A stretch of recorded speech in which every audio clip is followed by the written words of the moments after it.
Begin with literal cries for help from migrants detained at the southern border. Fresh documentation directly contradicting what the Trump administration has said, that in fact show squalid conditions at migrant centers and that it's even more widespread than we knew. These disturbing and dangerous situations detailed in a new report from Homeland Security's own Inspector General after surprise visits to multiple facilities in the Rio Grande Valley. Those visits in June revealed children without hot meals, not allowed to shower, detainees wearing the same clothes for up to a month, adults given only bologna sandwiches to eat, causing health problems. Inspectors said that when detainees saw them, they banged on cell windows and held up signs, desperate for release. One of those signs said, "Help, 40 days here." That would violate a federal court order that migrants be held no more than 72 hours. A senior manager at one of the facilities described the entire situation as a, quote, ticking time bomb. Our award-winning immigration reporter, Jacob Soboroff, has seen some of these border facilities with his own eyes. But wow, this report was, even though we knew so much, shocking to see it all there in one place. Your reaction to this new report, which cites immediate health and safety concerns, not at one or two, but 7 different sites. Yeah, Chris, you just read, I think, what I believe to be the key phrase, that this thing was a ticking time bomb. And this is not just a phrase that can be used to describe the conditions in those 7 facilities in the Rio Grande Valley. The facility that I've been inside is that central processing station there in the Rio Grande Valley, where they separated more kids than anywhere else along the southern border. They called it the epicenter. A ticking time bomb can be used to describe the entire way that the Border Patrol has been detaining migrants for decades. These are prisons, jails, and they treat migrants as if they were prisoners, as if they were criminals coming into this country.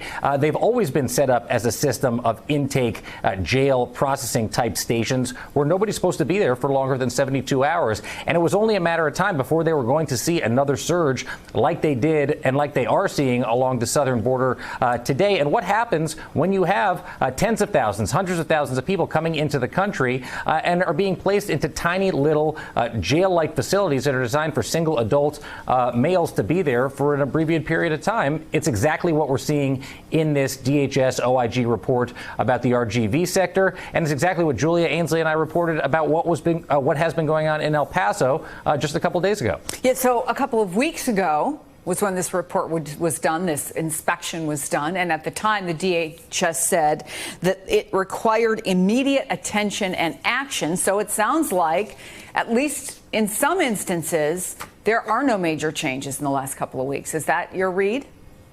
The conditions are not going to get better quickly in these facilities when it comes to the facilities themselves and the infrastructure that's down there. I mean, that's the conversation that's going on right now, particularly amongst the Democrats. What do you do about the ways that this country is holding migrants when they come into this country? But I will say, if there is any bright spot in all of this, just a couple months ago, there were over 2,300, Julia Ainsley reported this yesterday, 2,300 migrant children in the custody of Customs and Border Protection in facilities just like this. As of yesterday, there were only a couple of hundred, and they've been moved to facilities that are operated by HHS in other areas, not just of the southwest border, but across the country.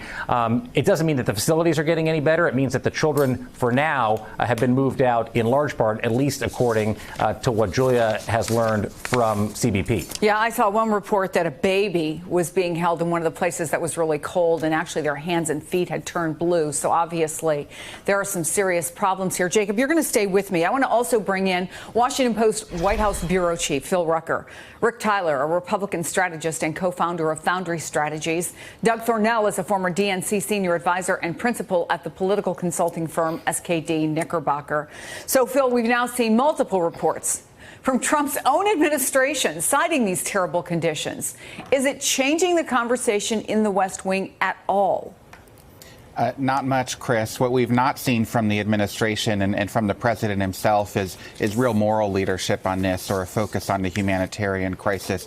Rather, there's a focus on the numbers. How many people are crossing the border? How many people are being detained? We're hearing from officials in the administration that those numbers have been declining in recent weeks from a high in May. But we've not seen the president really forcefully take control of this issue and talk about the humanitarian humanitarian crisis that we see playing out that's so well documented in that IG report and in the reporting from people like Jacob. And it's a humanitarian crisis, Rick, that is unfolding in the middle of an election season. But even DHS responded to this new report by saying Congress's failure to act is incentivizing illegal migration. But do you believe anything will change between now and the election, or has this issue just become too politicized? Well, Chris, I'd like to step back and put it in context. This is a massive political failure that has occurred over decades of time, and both parties are to blame. And I realize the Republican administration is in charge now, but look, I agree with Chairman Nadler that someone needs to be held accountable, but I'm going to be very careful. Well, yes, we need to weed out the bad apples, but I'm going to be very careful about demonizing the Border Patrol, because the problem is these facilities that the Border Patrol is working at are not designed to hold families and a number of people, and especially children, for the time they're doing it. And so I have to say the bottom line is, if we are ill-equipped to treat immigrants humanely, then I would be for. Well, it's not if, is it? It's not if. You can look at these pictures, Rick, and say they're not being treated humanely. They're being told to drink out of toilets. Kids are freezing. Here's what I would say, and if I were a member of Congress, I would be saying we need to release the majority of these people today. Maybe not. Maybe people who are known to be dangerous would stay in detention, but the majority of these people need to be released today, because we cannot tolerate a country that we are treating people so inhumanely. Well, I mean, we have 11, Doug, of the candidates for president are members of Congress, but that ignores the fact that ultimately the buck stops with the president, and it is the president who put policies in place that led us to where we are right now. Yeah, this report is alarming. It's shocking. A lot of the images we've seen are alarming and shocking, and I think it just highlights how big of a failure this White House's immigration policy is. From top to bottom, it's not keeping us safer, and it's inhumane. And I think what we're going to see from Democrats over the next few weeks, I think there's going to be a hearing next week in the Oversight Committee where the CBP head will come and testify. You know, Democrats have also requested hundreds, if not thousands and thousands of documents from this administration on their immigration policies. And they've been met with no. And the administration has refused to turn over a lot of this paperwork. So I hear, you know, when the administration blames Congress, they're not cooperating with Congress so that Congress can help solve this issue with this administration. So the buck definitely stops with Trump, and they're definitely doing everything they can to stonewall here. Yeah, in the meantime, we just got on Twitter from the acting DHS secretary, Jacob. He just posted that he's launching an investigation into those Facebook postings of that group of former and current border agents. What do you know about that? Well, what's going to happen here is another Office of Inspector General investigation, the same types of investigations that have revealed the horrid conditions in these Border Patrol stations. And to hear that from Kevin McAleenan is certainly reassuring. But don't forget, Kevin McAleenan also called conditions inside these facilities unsubstantiated as recently as last Friday. So, I think it's important that the department's going to look into this. When you hear a culture of 9,500 Border Patrol agents in a secret Facebook group. This was some extraordinary reporting from ProPublica, talking in the way that they were. It's hard not to give credence to the allegations that we hear coming out of these facilities. We've heard the reports from the Democratic lawmakers who were down there earlier this week. I've seen certain conditions down there with my own eyes. And again, it's a positive step, I suppose, but it's certainly not going to alleviate what is happening, as Rick said, right now down there. Yeah, and we just got a report, I guess, in the last 24 hours or so, Jacob, that a young girl, I guess, or a 2-year-old, apparently drowned in the Rio Grande after we saw that heartbreaking picture of a father and his child. Yeah, again, this is another horrific story of a family who just wanted to escape their lives where they were to come for a better life. This reportedly was a Haitian national with a child who was a Brazilian national crossing the Rio Grande. They were separated in the river, and a search is ongoing right now by the Border Patrol.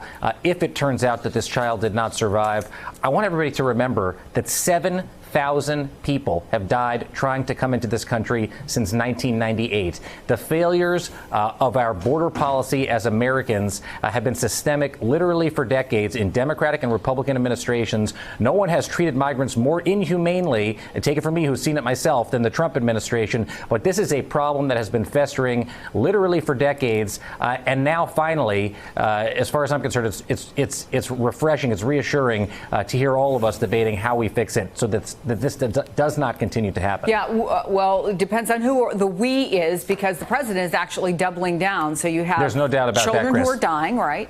You have these pictures of people being held in, reports that there are adults who are literally in cells that are so tightly packed that they can't sit down. They are in standing room only for a week at a time.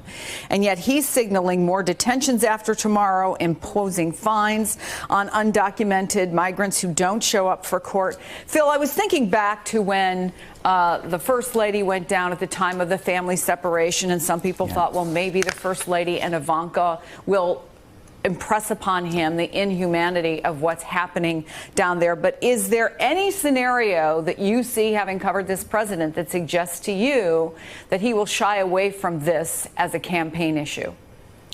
Not at all, Chris. I mean, this is an issue that the president believes is a winning issue for him politically. He believes that his tough stance on illegal immigration is what got him the presidency in the first place, is what helped him defeat all those other Republican challengers in the 2016 primaries. And he believes it's what's going to win him re-election. It's why you hear him talk about it at every single rally. And his advisors say that they hope this issue stays in the headlines for every day between now until Election Day. And so the First Lady can try to put a spotlight on the humanitarian issue, although we've not seen or heard anything from her in the last few weeks here. And Ivanka Trump can talk about what she wants to talk about, but the president believes that this is how he wins re-election. Hey there, I'm Chris Hayes from MSNBC. Thanks for watching MSNBC on YouTube. If you want to keep up to date with the videos we're putting out, you can click subscribe just below me, or click over on this list to see lots of other great videos.